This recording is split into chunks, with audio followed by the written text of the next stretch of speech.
ഞാനൊക്കെ പഠിക്കുന്ന കാലത്ത് ഈ വിദ്യാർത്ഥി സംഘടനാ പ്രവർത്തനം എന്നൊക്കെ പറയുന്നത് വേറെ ഒന്നും നോക്കാതെ അങ്ങ് ചാടി ഇറങ്ങാണ് ഇതിലേക്ക്. അടുത്ത കാലം നേരത്തെയുള്ള ചരിത്രം നമ്മൾ വായിക്കുമ്പോൾ സമരങ്ങളും പ്രക്ഷോഭങ്ങളും ഒക്കെ അങ്ങനെ മനുഷ്യർ വല്ലാത്തൊരു മനസ്സിനുള്ള തോന്നലും കാഴ്ചകളും മനുഷ്യരങ്ങ് ഇറങ്ങുന്ന പോലെ ഫീൽ ചെയ്തിട്ടുണ്ട്. പക്ഷേ കൊടിയ അനീതികളെ പറ്റി പാർലമെൻറ്റ് സംസാരിക്കുന്നുണ്ടല്ലോ. അത്രയും അനീതികളും കുഴപ്പങ്ങളൊക്കെ നടക്കുന്നൊരു രാജ്യം അതിന് മാത്രം വലിയ പ്രക്ഷോഭങ്ങൾ പൊട്ടിപ്പുറപ്പെട്ട് വരുന്നതായിട്ട് ഫീൽ ചെയ്യുന്നുണ്ടോ? അതൊരു വളരെ പ്രസക്തമായിട്ടൊരു ചോദ്യമാണ്. എന്താ കാരണം വെച്ചാൽ പണ്ടൊക്കെ പ്രക്ഷോഭം മാത്രമല്ല, പണ്ട് പത്രത്തിലോ ടെലിവിഷനോ വലിയൊരു അനീതിയെക്കുറിച്ചോ അല്ലെങ്കിൽ കലാപത്തെക്കുറിച്ചോ ഒക്കെ ഉള്ളൊരു വാർത്ത വരുമ്പോൾ പിറ്റേ ദിവസം പാർലമെൻറ്റ് പ്രക്ഷുബ്ധമാണ്. ഇന്നത്തെ ശൂന്യവേള പോലെയൊന്നുമല്ല, വലിയ പ്രക്ഷുബ്ധമായ ഒരു അന്തരീക്ഷമാണ്. പാർലമെൻറ്റിൽ പോലും ഇന്ന് ആ അലയൊരു ഇല്ല. പുറത്തും യഥാർത്ഥത്തിൽ പ്രതിഷേധങ്ങൾ ഇങ്ങനെ അണഞ്ഞണഞ്ഞണഞ്ഞ് പോവുകയാണ് യഥാർത്ഥത്തിൽ.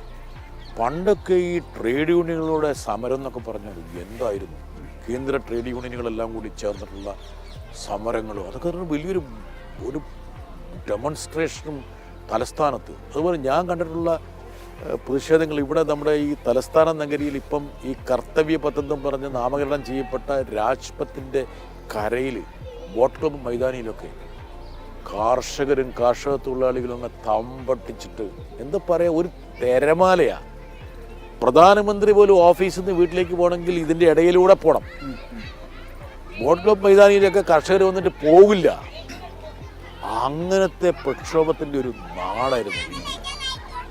അതിലൊരു മാറ്റം വന്നതിന് രണ്ട് കാരണമാണ്. ഒന്ന് എനിക്ക് തോന്നുന്ന ഒന്ന് നമ്മുടെ സമൂഹത്തിലൊരു ഭയങ്കര അപ്പൊളിറ്റിക്കലായിട്ടുള്ള ഒരുപാട് ചിന്താഗതികൾ വന്നു.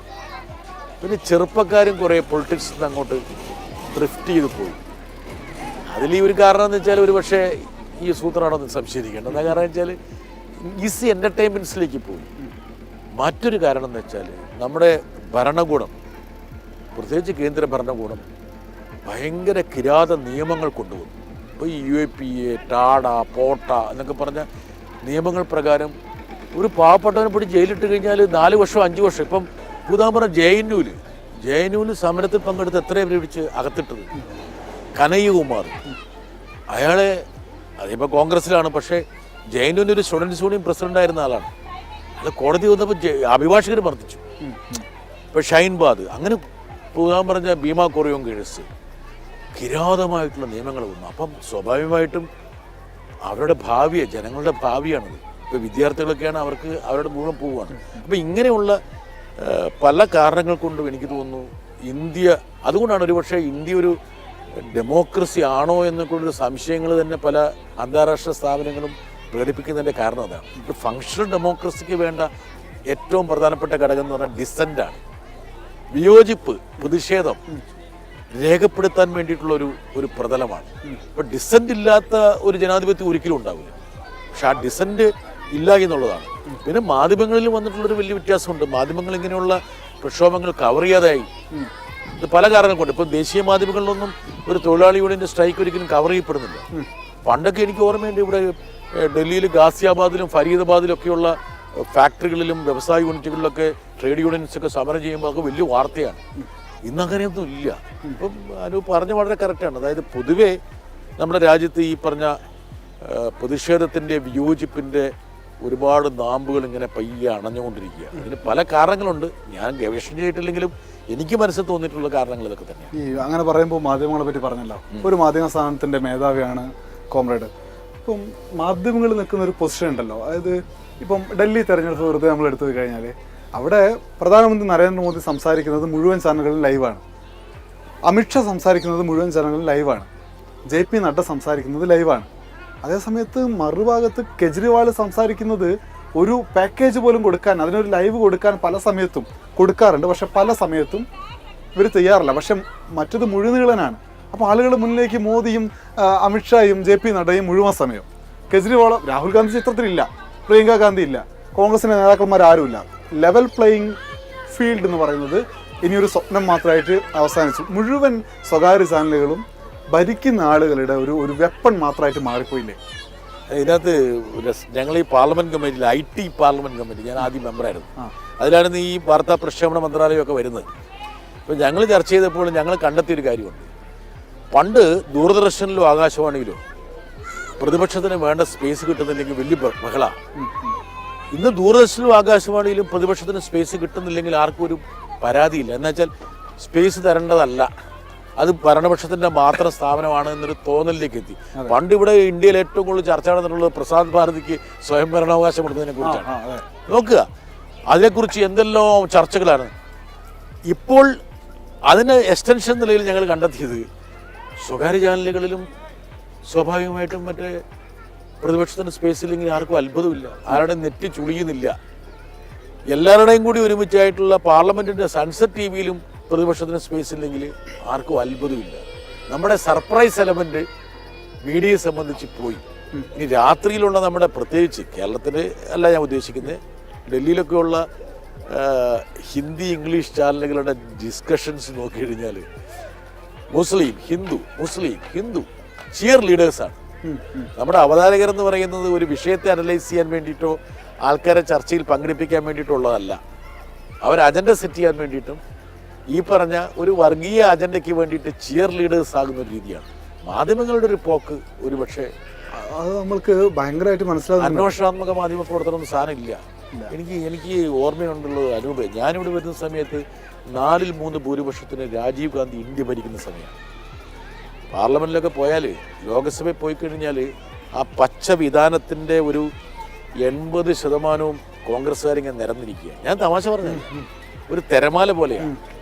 രാജീവ് ഗാന്ധിയൊക്കെ അങ്ങോട്ട് പാർലമെന്റിലേക്ക് വരുമ്പോഴേക്കും ഇവരിങ്ങനെ ഡെസ്കിലടിച്ച്.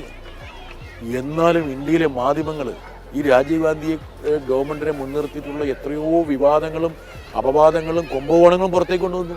ഈ ബൊഫേഴ്സൊക്കെ അങ്ങനെ വന്നതല്ലേ. ഇന്ന് നമ്മുടെ ചീഫ് ജസ്റ്റിസ് NV രമണ പറഞ്ഞ പോലെ ഇന്ത്യയിലെ അന്വേഷണാത്മക മാധ്യമ പ്രവർത്തനം അസ്തമിച്ചു. ഇന്നത്തെ ഇന്ത്യയിലെ ഏറ്റവും വലിയ അന്വേഷണാത്മക മാധ്യമ പ്രവർത്തനം എന്ന് പറഞ്ഞാൽ ഒരു കേന്ദ്രമന്ത്രിയുടെ ഇന്റർവ്യൂ ആയിരിക്കും. ബിഗ് ബ്രേക്ക് അത് കിട്ടിയാൽ അതായി. അപ്പൊ അതിലേക്ക് നമ്മുടെ മാധ്യമങ്ങൾ പോയി. ഒരുപക്ഷെ ഇതെല്ലാം ഇതിൻ്റെയൊക്കെ ഒരു സമ്പൂർണ്ണ ഇമ്പാക്റ്റ് ആണ് നേരത്തെ പറഞ്ഞ പോലെ ഇന്ത്യൻ ഡെമോക്രസിയിൽ ഈ ഡിസെന്റിൻ്റെയും പ്രതിഷേധത്തിൻ്റെയും ഒക്കെ വിയോജിപ്പിൻ്റെയും ഒക്കെയുള്ള ആ പ്രതലങ്ങളും നാമ്പുകളും അറ്റുപോകേണ്ട. പക്ഷെ അതിൽ വേറൊരു കാര്യം കൂടി ഇല്ല. ഇപ്പം ചിക്കാഗോ തെരുവിലെ കുറേ തൊഴിലാളികൾ എല്ലാം ഉപേക്ഷിച്ച് എന്നാൽ ഞങ്ങൾ കൊല്ലപ്പെടുകയാണെങ്കിൽ കൊല്ലപ്പെടട്ടെ എന്ന് പറഞ്ഞിട്ട് സമരം ചെയ്തത് 8 മണിക്കൂർ ജോലിക്ക്, 8 മണിക്കൂർ വിനോദം, 8 മണിക്കൂർ വിശ്രമം എന്ന് പറഞ്ഞാൽ അതിഗംഭീരമായ മുദ്രാവാക്യം ഉയർത്തിയിട്ടാണ് നൂറ്റാണ്ടുകൾക്ക് മുമ്പ്. എന്നിട്ട് ഇപ്പോൾ ഇന്ത്യയിൽ നിന്ന് കുറച്ച് മുതലാളിമാർ പറയുകയാണ് നിങ്ങൾ 12 മണിക്കൂർ ജോലി ചെയ്യണം. എന്നിട്ടോ ഒരു ഉളുപ്പില്ലാതെ പറയുകയാണ് നിങ്ങൾ ഭാര്യനെ നോക്കി ഇരിക്കേണ്ടതില്ല, നിങ്ങൾ പോയിട്ട് ഞായറാഴ്ച പണിയെടുക്കുന്ന പറയാം. പക്ഷെ നമ്മൾ പ്രതിഷേധം കാണുന്നില്ല. ഒരു ഇടതുപക്ഷ MP എന്നുള്ള നിലയ്ക്ക് ഇടതുപക്ഷത്തിന്റെ പ്രതിഷേധം തെരുവുകളിൽ നമ്മൾ 1-2 പ്രസ്താവനയുണ്ട്. പക്ഷെ അതിന് പ്രതിഷേധമില്ല. അതിനപ്പുറത്തേക്ക് പാർലമെന്റിൽ ആർക്കും ഒന്നും പറയാനില്ല. പാർലമെന്റിൽ ഇപ്പൊ ഞാൻ ഈ വിഷയത്തിലൊക്കെ ചോദ്യം ചോദിച്ചാലാണ് ഈ പറഞ്ഞ ഈ നമ്മുടെ ജോലി സമയത്തെക്കുറിച്ച് അതിനോട് യോജിപ്പില്ല എന്നൊക്കെ മന്ത്രി പറഞ്ഞെങ്കിൽ, പക്ഷേ ഞാൻ പറഞ്ഞാൽ ഞാനതിൽ ഇന്ത്യയെ മാത്രം ഒറ്റപ്പെടുത്തില്ല. ഞാനത് ട്രെൻഡ് നോക്കിയപ്പോൾ ലോകത്തെമ്പാടും ഒരു റൈറ്റ് വിങ്, ഒരു വലതുപക്ഷ ഒരു കേന്ദ്രീകരണം, ഒരു റൈറ്റ് വിങ് ആയിട്ടുള്ളൊരു വേവ് ഉണ്ട്. ഇപ്പോൾ ഇന്ത്യയിൽ തന്നെ ഇപ്പോൾ നമ്മുടെ സോഷ്യൽ മീഡിയയിലും ഒക്കെ നടക്കുന്ന സംഭാഷണങ്ങൾ നോക്കുമ്പോൾ ഹിന്ദു, മുസ്ലിം, ജാതി, മതം, ഒരു 25 വർഷം മുമ്പ് നമുക്ക് സങ്കല്പിക്കാൻ കഴിയാത്ത തെറിയലാണ് ഇന്ന് പറയുന്നത്. നമ്മളാരും പ്രതീക്ഷിച്ചില്ല. നമ്മുടെ രാഷ്ട്രീയം അതുപോലെ മാറി. അതിൻ്റെ അനുരണനങ്ങളെല്ലാം രാഷ്ട്രീയത്തിലുമുണ്ട്, ഉദ്യോഗസ്ഥ വിഭാഗത്തിലുമുണ്ട്, എല്ലായിടത്തും ഉണ്ട്. പിന്നെ റൈറ്റ് വിങ് എന്ന് പറയുന്നത് ഞാൻ പറയുന്നത് വെച്ചാൽ അതൊരു കേവലപരമായിട്ട് ഇന്ത്യയിൽ മാത്രം ഒതുങ്ങുന്നതല്ല. അത് ഇപ്പം അമേരിക്കയിൽ വൈറ്റ് സൂപ്രമസി എന്നൊക്കെ പറഞ്ഞാൽ ചെറുതല്ല. കറുത്തവനെ അടിച്ചോടിക്കണമെന്ന് വിശ്വസിക്കുന്ന ആൾക്കാരിപ്പോൾ അവിടെ ഉള്ളത്. ഇപ്പോൾ ഈ നാടുകടത്തലൊക്കെ ആഘോഷിക്കപ്പെടുക. ഇലോൺ മസ്കിൻ്റെ ട്വീറ്റിലൊക്കെ നോക്കിക്കഴിഞ്ഞാൽ ഇന്ത്യക്കാരനെ കയ്യാമം വെച്ച് കാൽച്ചങ്ങൽ വെച്ച് വണ്ടിയിൽ കയറ്റുന്നത് ഹാ ഹാ ഹാ. നോക്കുക, ഇങ്ങനെയായിരുന്നോ നമ്മുടെ ലോകം തന്നെ? ഇങ്ങനെ നമ്മുടെ പൗരന്മാർ അവിടെ നിന്ന് ഇങ്ങോട്ട് അയക്കുമ്പോൾ നമ്മുടെ പ്രധാനമന്ത്രി മൈ ഫ്രണ്ട് ട്രംപ്, ഞാൻ പ്രസംഗിക്കുമ്പോൾ ഇപ്പോഴും മൈ ഫ്രണ്ട് ട്രംപ് എന്ന് പറയാ. ഞാൻ ഈ എക്സ്റ്റേണൽ അഫയേഴ്സ് സ്റ്റാൻഡിംഗ് പറ്റില്ല, ഞങ്ങൾ ചോദിക്കുകയും ചെയ്തു. അതായത് ഇത്രയും വലിയ സന്ദർശനം നമ്മൾ കൊട്ടിഘോഷിക്കുമ്പോൾ പോലും നമ്മുടെ ഇന്ത്യക്കാരനെ കയ്യാമം വെക്കാതെ ഈ കാൽച്ചങ്ങല ഇടാതെ ഇങ്ങോട്ട് കൊണ്ടുവരാൻ വേണ്ടിയിട്ടുള്ള ഒരു സ്വാധീനം പോലും നമുക്കില്ലാതെ. ഉറപ്പായിട്ട് നിയമം ലംഘിക്കുന്നുണ്ടെങ്കിൽ നിയമം കൈക്കും കാലിനും ചങ്ങലിട്ട് കൊണ്ടുവരുന്ന പറഞ്ഞാൽ ഏത് കാലത്ത് നമ്മൾ ജീവിക്കുന്നത്. മാത്രമല്ല, അതിനകത്ത് മനുഷ്യന്മാരാണ് ഉണ്ടെങ്കിൽ പോലും ഇന്ത്യ പോലൊരു ഡെമോക്രാറ്റിക് കൺട്രി ഒരിക്കലും ഒരു സൈനിക വിമാനത്തെ നമ്മുടെ വ്യോമാതിർത്തി പ്രവേശിപ്പിക്കാൻ പാടില്ല. അമേരിക്കയുടെ മിലിറ്ററി വെഹിക്കിളാണ് പ്രവേശിക്കുന്നത്, മിലിറ്ററി വെഹിക്കിളാണ് നമ്മൾ പ്രവേശിപ്പിക്കാൻ പാടില്ല. യഥാർത്ഥത്തിൽ അവിടെയാണ് എൻ്റെ പരാതി. അതായത് ഇന്ത്യ പരമാധികാര രാഷ്ട്രമാണ്. ചൈനയിലേക്ക് പോയിട്ട് അമേരിക്കൻ വിമാനം കയറുക, യാത്രാ വിമാനത്തിൽ വേണം കൊണ്ടാത്തിച്ചോളാൻ പറയും അവർ. ചൈനക്കാരും ഉണ്ട് ഇല്ലീഗലായിട്ടുള്ളത്, അവരെയൊന്നും അങ്ങോട്ട് കയറ്റിവിട്ടതായിട്ട് നമ്മൾ വാർത്ത കണ്ടിട്ടില്ല. അത് മിലിറ്ററി എയർക്രാഫ്റ്റിൽ കൊണ്ടുവരുമ്പോൾ നാളെ അതിനകത്ത് ആയുധം ആണെങ്കിൽ എന്താണ് നമുക്ക് ചെയ്യാൻ പറ്റുമോ? ഇവരാണെന്ന് ഇങ്ങനെ അറിയുന്നത്, ആരെ ചെക്ക് ചെയ്തിരിക്കുന്നത്? നമ്മുടെ ഏതെങ്കിലും സൈനികൻ അവിടെയുണ്ടോ? ഇല്ലല്ലോ. നമ്മുടെ വ്യോമാതിർത്തിയിലേക്ക് ഒരു സൈനിക വിമാനം കയറുന്നതിനെ നമ്മൾ എന്തുകൊണ്ട് പിന്നെ തടയുന്നില്ല? എൻ്റെ ചോദ്യം അതായിരുന്നു യഥാർത്ഥത്തിൽ. ഞാൻ എക്സ്റ്റേണൽ അഫയേഴ്സ് സെക്രട്ടറിയോട് ചോദിച്ചതാണ്. It's a military aircraft. How can you permit a military aircraft in our space? നമ്മുടെ എയർ സ്പേസ് എങ്ങനെ പെർമിറ്റ് ചെയ്യാൻ പറ്റും? രണ്ടാമതാണ് മറ്റത് വരുന്നത്, സ്വാഭാവികം. അത് മനുഷ്യത്വപരമായിട്ടുള്ള മാനവികപരമായ തലമാണ്. പക്ഷേ നമ്മുടെ ഇന്ത്യയുടെ പരമാധികാരത്തെ തന്നെ ബ്രീച്ച് ചെയ്യുന്ന ഒരു നടപടിയാണ് അമേരിക്കയുടെ ഭാഗത്തു നിന്നത്. എനിക്ക് തോന്നുന്നില്ല ഇപ്പം നെഹ്റുവിൻ്റെയൊക്കെ കാലഘട്ടത്തിലൊന്നും ഇങ്ങനെ സംഭവിക്കില്ല. നമ്മളിപ്പോൾ പറഞ്ഞ പോലെ ഇന്ത്യ വിശ്വഗുരുവായി ശക്തരായി 56 ഇഞ്ച് എന്നൊക്കെ പറയുമ്പോൾ പോലും നമ്മൾ മനസ്സിലാക്കേണ്ട കാര്യം എന്ന് വെച്ചാൽ നമ്മളെയൊക്കെ ചവിട്ടി തേക്കല്ലേ. അത് മാത്രമല്ല, ട്രംപിൻ്റെയൊക്കെ വർത്തമാനം കണ്ടില്ലേ? പ്രധാനമന്ത്രിയൊക്കെ ഇരുത്തിക്കൊണ്ടല്ലേ നിർത്തിക്കൊണ്ടല്ലേ പറയണേ, very bad country, tariff, what is this? ഇങ്ങനെയൊക്കെ ഒന്ന് ചിന്തിച്ച് നോക്കി. അത് മാത്രമല്ല, ചൈന വളരെ ഇമ്പോർട്ടൻ്റ് ആണ്, റഷ്യ ഇമ്പോർട്ടൻ്റ് ആണ്, ഞങ്ങൾ ഇമ്പോർട്ടൻ്റ് ആണ്. അവിടെ ഇമ്പോർട്ടൻ്റ് ആയ ഒരു രാജ്യത്തിൻ്റെ പ്രധാനമന്ത്രി നിൽക്കുമ്പോഴാണ് ഇതൊക്കെ പറയുന്നത്.